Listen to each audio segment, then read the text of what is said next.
Star அண்ணன் வணக்கம். எல்லாரும் இங்க இருக்கீங்க. இந்த கேரக்டர்ல என்ன நடிக்க கூப்பிட்டா நான் எப்படியா நடிப்பேன். ஒரு 10 பக்கம் டயலாக் கொடுத்தீங்கன்னா மனப்பாடம் பண்ணி அட்ட ஸ்ட்ரெச்ல சும்மா ஜுஜுபி மாதிரி தூக்கிடுவல்ல. இப்ப பாருங்க 1 2 3 ஸ்டார்ட்.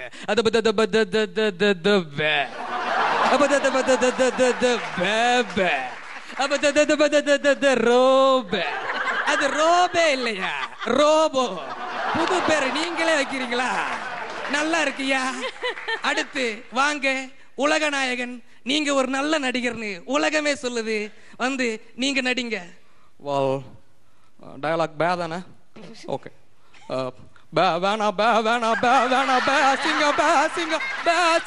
அசிங்கம்னா விடியா, வேற ஏதாவது சொல்லு.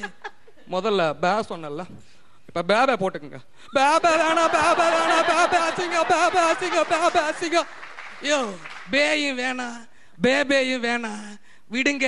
அல்டிமேட் ஸ்டாரு நீங்க வாளியில பின்னி எடுத்திருப்பீங்க. இந்த இதுல ஒரு சாம்பிள் போடுங்கய்யா. சரித்திரத்தை ஒரு தடவை புரட்டி பாருங்க. ஏயா நடுப்பக்கத்தில் கவர்ச்சி படம் வச்சிருக்கிறியா? பண்ணியா? ஏ பேங்க செலா பேச்சலா செலா பேச்சலா. இது பே கதையல்ல, பே கருப்பு, பே சரித்திரம், பே நான் தனி பே இல்ல. அப்புறம் என்ன பப்பரப்பேயா? ஏயா ஏன் உயிரை எடுக்கிறாங்க வாரவங்க எல்லாம்?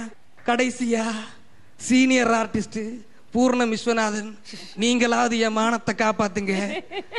இந்த கேரக்டருக்கு நான் ஆள் எடுக்கலன்னா பாக்யராஜ் கோல் அடிச்சிருவாரியா? வாங்க பண்ணுங்க.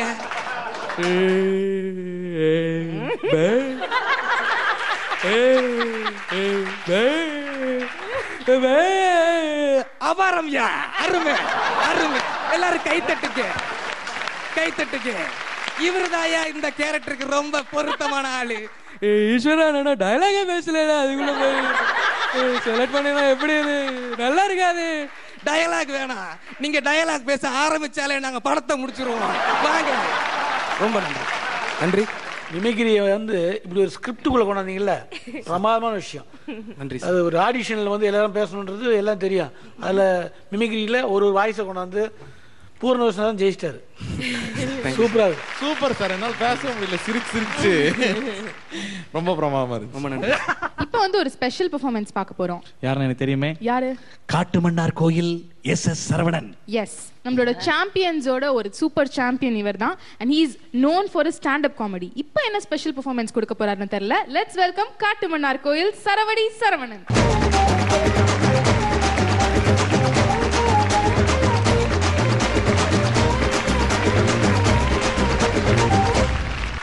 சரவணன் சொல்லுங்க மேடம். நீங்க எங்களுடைய சாம்பியன். ரொம்ப ப்ராப்ளம் அடைந்துட்டீங்க இல்லையா? ஸோ என்ன சொல்றாங்க ஊர்ல? நல்ல ஒரு அப்பீஸ் கிடைக்குது எல்லார் மத்தியிலுமே. எல்லாருமே ரெகனைஸ் பண்றாங்க. ரொம்ப பெருமையாகவும் இருக்கு, சந்தோஷமாகவும் இருக்கு. மதி நிகழ்ச்சி போகிறோம். ஒரு கல்லூரிக்கு அன்னைக்கு கூப்பிட்டுருந்தாங்க. போன உடனே நிகழ்ச்சி பேச ஆரம்பிக்க முடியும். உங்களை டிவியில் பார்த்துருக்கேன். உங்களுக்கு பேசுறதுக்கு 10,000 ரூபா பண்ணாங்க. ரொம்ப சந்தோஷப்பட்டு வாங்கி வச்சுக்கிட்டேன். பேசி முடிச்சதுக்கப்புறம் இன்னொரு 10,000 ரூபா கொடுத்தாங்க. இது எதுக்கு சார்னு? நீங்கள் வந்ததுக்காக 10,000. இந்த 10,000 இனிமேல் நீங்கள் எங்கேயுமே போய் பேசக்கூடாது, ரொம்ப சூப்பராக பேசுனீங்க அப்படின்ட்டாங்க. இந்த கைத்தட்டலே 2 விதம் இருக்குது. ஒன்று நல்லா பேசுனா அப்பப்போ கை தட்டிங்க பாருங்க, இந்த கை தட்டுவாங்க. சில பேர் கண்டினியூவாக தொடர்ந்து கை தட்டுவாங்க. அது வந்து பேச முடிக்கணும்னு அர்த்தம். சொல்லி முடிச்சா பாருங்க, உடனே தொடர்ந்து கை தட்ட ஆரம்பிச்சிட்டாங்க. இப்போ நீங்கள் எது கை தட்டுறீங்க? அன்றைக்கி பார்த்தீங்கன்னா எங்கள் ஊரில் ஒரு வீட்டுக்கு திருடம் போயிட்டான். திருடம் பூந்து நகை பணம் கொள்ள எல்லாத்தையும் கொள்ளடிச்சு மூட்டை கட்டி எடுத்தான். போகிறதுக்கு முன்னாடி சும்மா இருக்கிறது நேரம் அந்த பொம்பளை பிடிச்சி கட்டி போட்டான். கட்டி போட்டேன். அந்த பொம்பளை சொன்னிச்சு, எவ்வளோப்பா திருடுன்னு? கிட்டத்தட்ட ஒரு 10 லட்சம் தேருங்கண்ணா. பக்கத்து வீட்டில் 15 லட்சம் இருக்குது. அந்த வீட்டில் அந்த பொம்பளை மட்டும் தான் தனியாக இருக்குது. அதையும் போய் கட்டி போட்டு அந்த பணத்தை எடுத்துகிட்டு போ, அப்போ தான் என் மனசு நிம்மதியாக இருக்கணும். உடனே திருடன் சொன்னா, பா இந்த தெருவில் அநியாயம் நல்லவங்களா இருக்கீங்க. ஃபர்ஸ்ட் நான் அந்த வீட்டுக்கு தான் போனேன். அந்த வீட்டில் உள்ள பொம்பளை கட்டி போட்டு தான் பணத்தை எடுத்தேன். அந்த பொம்பளை தான் சொன்னிச்சு இந்த வீட்டுக்கு பொண்ணு, அதனால தான் நின்றுட்டு வந்தேன். அநியாயம் நல்லவங்களா இருக்கீங்களே அப்படின்ட்டாங்க. அன்றைக்கி எங்கள் ஊரில் ஸ்டேட் பேங்க்கில் போய் ஒரு ஆள், ஏங்க நான் காட்டுமன்னார்குடிலேருந்து திருப்பதி வரைக்கும் நடந்தே போகிறேன், எனக்கு லோன் கொடுங்க அப்படின்னா. மேனேஜருக்கு ஒன்றும் சொல்ல முடியல. நீ நடந்து போகிறதுக்கு நான் ஏன் லோன் தரணும்? இல்லை நீங்கள் தானே கால்நடைக்கு லோன் தரேன், நீங்கள் நான் கால்நடையாக நடந்து போகிறேன், லோன் கொடுங்கன்ட்டான். இன்னைக்கு பார்த்தீங்கன்னா ஒரு நாட்டோட எதிர்காலமே வகுப்பறையில் தீர்மானிக்குங்கிறாங்க. ஆனால் நகைச்சுவை அதிகமாக தீர்மானிக்கிறாடா அந்த வகுப்பறையில் தான். ஆசிரியர் கூப்பிட்டுக்கார், ஏன் தம்பி லேட்டு? இல்லை சார் எங்கள் அப்பாவுக்கும் எங்கள் அம்மாவுக்கும் சண்டை நடந்துச்சு. எல்லா வீட்லையும் நடக்கிறதா, நீ வர வேண்டியதானே?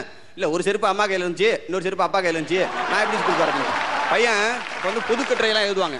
ஒரு கட்டுரையை படித்தா அதை வச்சு அப்படியே பல கட்டுரைகள் எழுதுறான். நல்லா படிச்சிருந்தான். நண்பனுங்கிற டாபிக்ல எனக்கு நிறைய நண்பர்கள் இருக்கிறார்கள். குறிப்பாக சதீஷ், ரமேஷ், சந்துரு என்பவர்கள் மிக நெருக்கமான நண்பர்கள். சதீஷ் அடிக்கடி வீட்டுக்கு வருவான். என்னை பொறுத்தவரை ஆபத்தில் உதவும் நண்பனே சிறந்த நண்பன் தான். இவன் தான் படிச்சுட்டு போயிருந்தான். அங்கே அப்பான்னு வந்துருச்சு ஹெட்டிங்கில். பார்த்தான், கட்டுரை எடுத்தான். எனக்கு நிறைய அப்பாக்கள் இருக்கிறார்கள். அதிலும் சதீஷ், ரமேஷ், சந்துரு என்ற அப்பாக்கள் அடிக்கடி வீட்டுக்கு வருவார்கள். குறிப்பாக சதீஷ் என்ற நண்பனே எனக்கு ரொம்ப பிடிக்கும். என்னை பொறுத்தவரை ஆபத்தில் உதவும் அப்பாவே சிறந்த அப்பா அப்படின்ட்டான். சிரிப்போம், சிந்திப்போம், மீண்டும் சந்திப்போம். பெரிய மெமரிஸ் சார் உங்களுக்கு. ஆமா, என்ன கடன்னு அடிக்கிறீங்க அப்பா, பயங்கரமா இருக்கு. எல்லாம் விஜய் டிவில கொடுத்த கோச்சிங் சார். Super super. புதுசுல நான் எப்படி பேசணும்னு மேடத்துக்கு தெரியும். இப்போ நான் எப்படி பேசிட்டு இருக்கேன்னு இல்ல, ஏன்னா எங்கேயும் ஒரு தடுமாற்றம் இல்ல, அப்படியே ஃப்ளோவா வந்துட்டே இருக்கு. ஒரு வார்த்தையும் கூட ஒரு இடத்துலயும் கூட ரோல் ஆகாம வருதுன்றது அதான் சார். இவர்தான் one of the best stand up comedy. இல்ல ஜோக்ஸ் மட்டும் சொல்றேன். Super super. Very good. Thank you sir. இந்த வார எபிசோட்ல பலவிதமான குரல்களை கேட்டோம், பலவிதமான பெர்ஃபார்மன்ஸையும் பார்த்துட்டோம். எல்லா பெர்ஃபார்மன்ஸையும் பார்த்து முடிச்சிட்டோம். ரிசல்ட்ஸ் என்னன்னு தெரிஞ்சுக்கணும். அதுக்கு முன்னால ஒரு பிரேக் எடுத்துக்கலாம். பிரேக்குக்கு அப்புறம் மீண்டும் சந்திக்கலாம். நீங்க குஷியா இருங்க, குஜாலா இருங்க. இது வோடாஃபோன் கலக்க போகுது யாரு? 4 வோடாஃபோன்